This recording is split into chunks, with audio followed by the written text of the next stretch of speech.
Artificial love, we just make it up, 'cause reality will never be good enough. And even if it was, we just mess it up. এই অবস্থা পোলাপান, কি খবর সবার? অনেকদিন পরে হচ্ছে আমরা বারবিকিউ পার্টি করলাম এই শীতে। প্রত্যেক শীতেই একবার হয়, তো এটা হচ্ছে আমাদের এবারের মানে 2025-এর বারবিকিউ পার্টি। পার্টিটা মোটামুটি খুব মজাই হয়েছে। লাইক এই যে আগুন জ্বালাইতেছি, তারপরে হচ্ছে মাংস মেরিনেট করা হয়ে গেছে। এখানে আমরা মোটামুটি অনেকেই ছিলাম, আমার ছোটো ভাই টোটো ভাই, তারপরে হচ্ছে আমার গিন্নি। তো মোটামুটি খুব মজা হয়েছে। এটা হচ্ছে প্রথমে কেরোসিন তেল দেওয়া কয়লাগুলি গরম করলাম, গরম করে তারপরে হচ্ছে আগুন জ্বালানোর জন্য একটা ব্যাপার বানাইতে হয়, নয়তো সরাসরি এত সহজে আগুন জ্বলে না আর কি।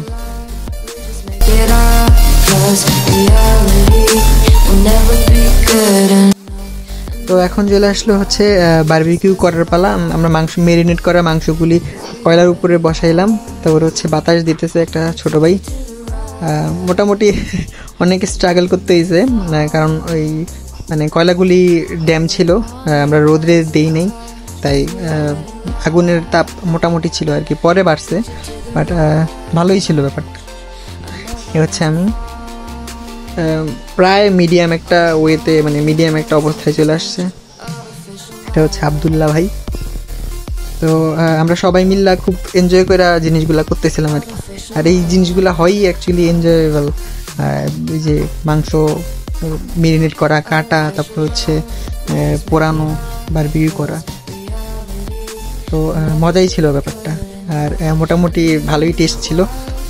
আর আমরা বাইরের থেকে আলাদা করে নান, রুটি আর পরোটা নিয়ে আসছিলাম, ওই ভেজালটা আর ঘরে রাখিনি। এইভাবেই মূলত মোটামুটি সবাই করে। উফ, কি মানে কি স্মোক ভাই! এই ধোঁয়াগুলি ভাই খুব জোস লাগে, একটা সময় দেখতে খুব জোস লাগে। খাওয়াটা যেমন তেমন। একবার যদি কয়লার মধ্যে আগুন ধরা দেয়, তারপরে হচ্ছে ওই বাতাস করা ছাড়া আর কোনো কাজ থাকে না আর কি।